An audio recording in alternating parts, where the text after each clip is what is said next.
Welcome to Miss Kali Vlog. Samahan niyo akong pakinggan ang last part ng ating story.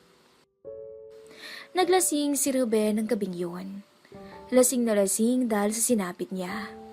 Hindi niya matanggap na sumama sa ibang lalaki ang asawa niya. Masamang-masama ang loob niya. Galit na galit siya kay Belle at Paul.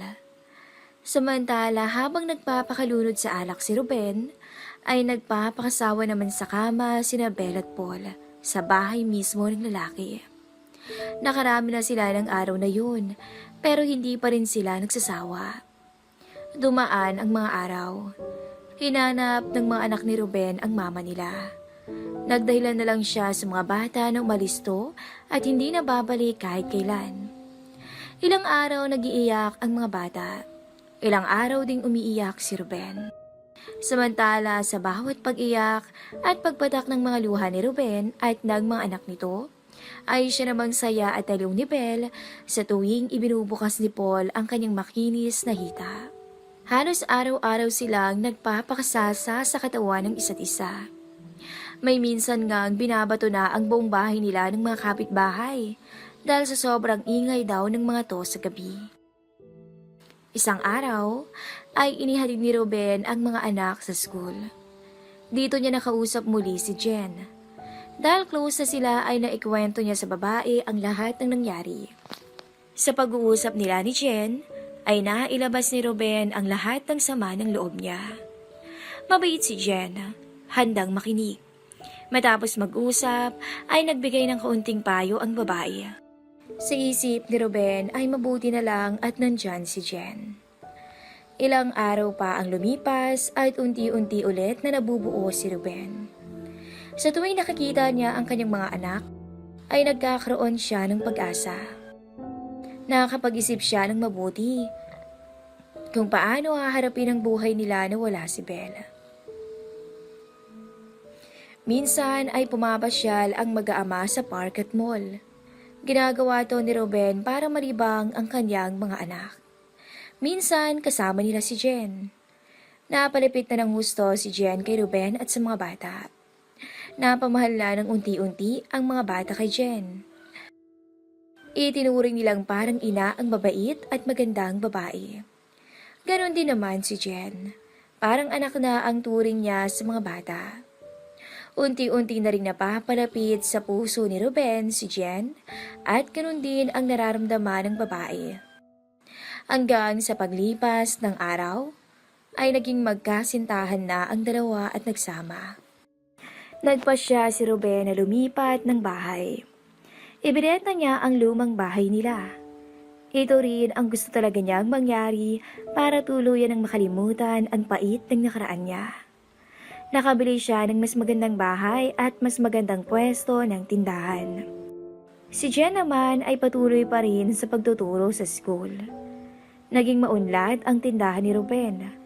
Nag-resign na siya sa trabaho dahil lumago na ang kanyang negosyo. Meron na siyang grocery store at 3 bakery shops. Tungkol sa kalusugan ay nagpatuloy pa rin ang pagpapagamot ni Ruben. Kasama niya palagi si Jen. Unti-unti nang gumagaling si Ruben. Bumabalik na muli ang kanyang sigla sa kama. Sa kabilang banda, nagpatuloy pa rin ang matinding pagtatampisaw nila Paul at Belle sa alapaap. Araw-araw, gabi-gabi, walang kapaguran. Pero dumating ang panahon na nagsawa si Paul kay Belle. Ganito talaga si Paul. Matapos gamitin at pagsawaan ang kapareha, ay kukuha na ng iba. Samantala sa bahay ni Paul, nagluluto noon si Belle nang dumating ang lalaki. Medyo madilim na noon, bandang 6:00 ng gabi. Meron itong kasamang babae. Medyo bata, maputi at sexy. Si Alexa.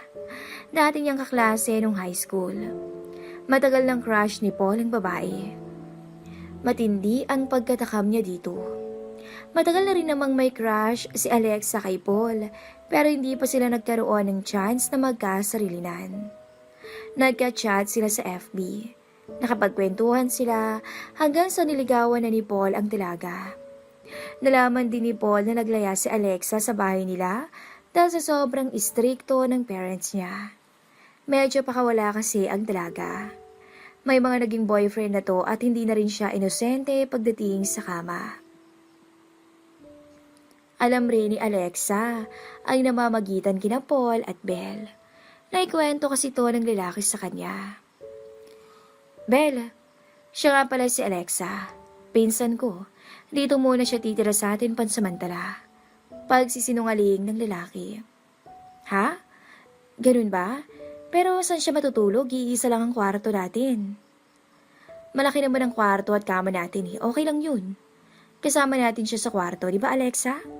Sabay tingin at ngiti nito sa babaeng kasama. Walang nagawa si Belle kundi pumayag na lang din sa nais ni Paul dahil bahay iyon ng lalaki. Pagkatapos mo magluto, Belle, ihanda mo na yung pagkain at kumain na tayo. Nagugutom na kami. Sigaw ni Paul sa kinaroroonan ni Belle. Habang kumakain ay pansin na pansin ni Belle ang pagiging malapit ni Paul sa babae. Nagsusubuan pa sila habang kumakain. Sigurado na siya at alam niyang hindi magpinsan ng dalawa. May namamagitan sa mga to. Inis na inis siya at selos na selos. Matapos kumain ay nagpahinga na ang tatlo sa kwarto. Nasa gitna si Paul habang sila ay nanunood ng TV. Sa pagod ni Belle dahil maghapon siyang naglaba ng damit ng araw na yun, ay nakatulog agad to ng mahimbing. Una ay nagkukwentuhan lang sina Alex at Paul, pero nang tumagal ay pareho na silang walang suot. Nagtungo agad sila sa banyo. Ito ang unang beses na may mangyayari sa kanila. Nabigla ang dalaga at napakapit ang mahigpit kay Paul. Para siyang hihimatayin dahil labis na nabiyayaan pala ang kapareha. Habang naghihilig si Belle sa pagtulog, ay siya namang mapigil na boses ni Alexa ang maririnig sa banyo. Ipit na ipit ang boses niya dahil baka magising si Belle. Halos magalay ang nakataas na binti ng dalaga, habang walang humpay na nagpapakasasa ang lalaki sa kanya. Tuwang-tuwa naman si Paul dahil nakatikim na naman siya ng sariwang putahe. Mga 1 oras silang nagkulong sa banyo at parehas na pawisan. Matapos magkasawaan, diretso ligo na ang dalawa. Parehas silang nakangiti nang lumabas sa banyo. Bukas ulit ah. Sambit ni Paul sa dalaga. Grabe ka, parang hindi ako makalakad sa ginawa mo ah. Sige, bukas ulit paggaya ko na.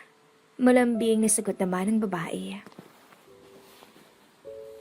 Sabay natulog ang dalawa sa tabi ni Belle. Walang kamalay-mali si Belle na pinagtaksila na siya ng dalawa. Kinabukasan ng hapon, nadatnan ni Paul si Alexa na nag-iisa sa bahay. Bagong ligo ito at sexy-sexy ang suot na manipis na short at t-shirt. Nasaan si Belle? Tanong ni Paul sa dalaga. Lumabas, may bibilhin daw siya eh. Kasama ang makahulugang na tingin sa lalaki. Agad sinunggaban ni Paul ang labi ng dalaga. Maalab ang palitan nila. Dali-daling kinalas ang kanilang mga suot na nagkalat sa sahig pati mga underwear. Sa kwarto tayo habang wala si Belle, bulong ni Paul. Dali-dali silang nagtungo sa kwarto. Nilak ni Paul ang pinto sabay inihiga ang babae sa kama. Marahas na ibinukas ni Paul ang binti ng dalaga. Sa puntong yun ay tuluyan na ngang umuga ang matibay na kama. Halos mumuti ang mga mata ng dalaga sa nakakabaliw na tinatamasa. Pawisan sila kahit bukas ang aircon.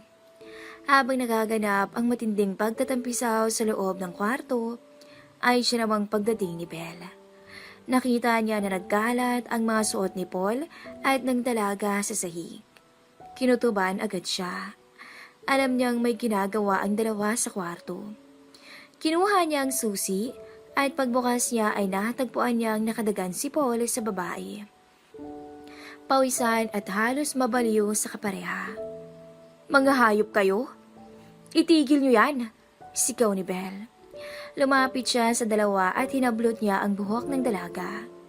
Sinabunutan niya to. Tumayo naman si Paul at hinawakan niya si Belle at pinigilan. Malandi kang babae ka? Hayop ka? Galit na tura ni Belle. Lumaban niya rin ang dalaga at sinabunutan din niya si Belle. Pinigil ni Paul ang dalawang babae. Nang mabitawan ni Belle ang buhok ni Alexa, ay inupakan ni Paul ang sampal si Belle. Lagapak sa mukha ng babae ang malaking palad ni Paul. Hawak niya sa kamay at bitbit si Belle habang umiiyak. "Umalis ka na, Belle. Umalis ka na sa bahay ko," sigaw ni Paul. Biglang natakot si Belle. Ayaw niyang mawala sa kanya si Paul. Ayaw niyang mawala ang nagpapabalo sa kanya tuwing gabi. "Paul, wag. Parang awa mo na, mahal kita eh. Wag mo akong paalisin. Gagawin ko ang lahat para sa'yo. Parang awa mo na. Okay lang kahit andito si Alexa. Hindi ko na kayo pipigilang dalawa." Pagmamakaawa ni Belle. Nang marinig ni Paul ang mga salita ni Belle, ay binitawan niya to. "Halika rito, Alexa. Ituloy na natin. Nabitin ako dahil sa babaeng yan," wika ni Paul.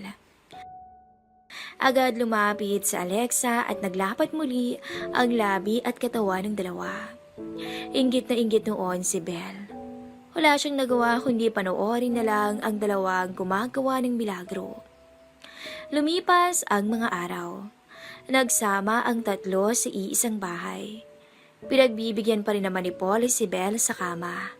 Minsan isang beses sa isang linggo, hanggang naging isang beses sa isang buwan, hanggang sa hindi na.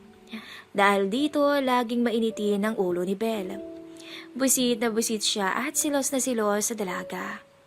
Madalas niyang naaaktuhan ng dalawa. Inggit na inggit siya noon. Masakit sa kanya na hindi na siya gusto ni Paul. Isang umaga, pagising ni Belle, ay nakita niya na nakahanda na ang bagahe niya sa salas. "Paul, ano to?" "Belle, sorry. Hindi na kita kailangan. Masyado nang malaki yung gasto sa bahay. Bumalik ka na sa asawa mo." Iyak nang iyak noon si Belle. Itinaboy pa siya ni Paul palabas ng bahay. Hindi umalis sa nakasarang pinto si Belle. Makikiusap pa rin siya kay Paul na huwag siyang paalisin. Masamang-masama ang loob ni Belle. Bigla niyang naisip si Ruben at ang mga anak niya. Niisip niyang kontakin si Ruben para humingi ng tawad at bumalik na lang sa pamilya. Nakailang text at tawag siya sa number ni Ruben pero walang sagot. Tumawag siya sa landline number ng bahay pero incorrect number na raw. Dali-dali niyang inayos ang sarili, buhat ang kanyang mga gamit at nagpunta sa bahay nila ni Ruben. Laking gulat niya nang malaman na iba na pala ang nakatira dito. Iyak siya ng iyak noon at nagsisisi. Hindi malaman ang gagawin. Habag na habag sa sarili. Habang naglalakad ay may isang malaki at magandang sasakyan na dumaan sa tabi niya. Medyo maraming sasakyan kaya medyo mabagal ang takbo. Nakita niya kung sino ang lula nito. Si Ruben, kasama ang mga anak nila. Katabi ni Ruben sa unahan ay isang magandang babae. Si Jen. Kitang-kita niya na masaya ang mga to. Nagkiss pa sa loob ng kotse ang dati niyang asawa at babae. Hahabulin sana niya pero nakalayo na ang sasakyan. Naibulong na lang ni Belle sa sarili na, "Ruben, patawarin mo ako, asawa ko. Patawarin niyo ako, mga anak ko. Patawarin niyo ang mama niyo." Tumulo ang luha ni Belle. Tila lumilipad ang kanyang isipan sa kawalan. Tulalang lumuluha, sabay buhos pa ng malakas na ulan. Samantala, sa loob ng bahay ay mainit na magkayakap sina Paul at Alexa. Nang biglang may pumasok na 3 armado. Mga tauhan ito ng isang mayor na naging karelasyon ni Alexa. Hindi matanggap ni Mayor na iniwan siya ng babae kaya galit na galit to. Babawiin niya ang dalaga. Binugbog ng maarmadong lalaki si Paul. Gayon din ang dalaga. Duguan at puro pasa ang mga katawan nila. Dinala sila sa isang bakanting lote sa Rizal at dito pinahirapan ng husto. Takot na takot noon si Paul. Inisip niya na katapusan na niya. Binantaan siya ni Mayor na wag nang magpapakita kay Alexa dahil papatingin siya nito. Makalipas ang 24 hours ay binalik ng mga armadong lalaki si Paul sa bahay niya na halos wala ng buhay dahil sa inabot itong bugbog. Gumagapang si Paul papalapit sa bahay. Umiiyak to at nagsisisi sa mga kalokohang nagawa sa buhay. Simula naman noon ay naging masaya na si Ruben sa piling ni Jen at nakuha na niyang kalimutan ang masamang nakaraan nila ni Belle. Mabilis na ayos ni Ruben at Belle ang kanilang annulment. Hindi rin naging madamot si Ruben dahil binigyan niya ng kalayaan si Belle na dalawin at alagaan ang kanilang mga anak kung kailan ito gusto. Laking panghihinayang naman ni Belle pag nakikita niya sila Ruben at Jen na masaya. Dito niya naisip ang sinayang niyang pamilya. Kung di lang siya nasilaw sa kakaibang aliw, ay sana siya ngayon ang nasa kalagayan ni Jen. Napapaluhan na lang minsan si Belle habang nakikipaglaro sa mga anak niya. Nagpatuloy naman sa pag-unlad si Ruben sa kanyang business. Itinigil na rin ni Jen ang kanyang pagtuturo at tinulungan na lang niya si Ruben sa negosyo. Sa bandang huli ay nahanap ni Ruben ang tunay na ligaya sa isang babae. Ngunit sa ibang babae, sa babaeng handang sumuporta sa kanyang pag-unlad at pangarap. At minahal niya to gaya ng pagmamahal niya sa dati niyang asawa.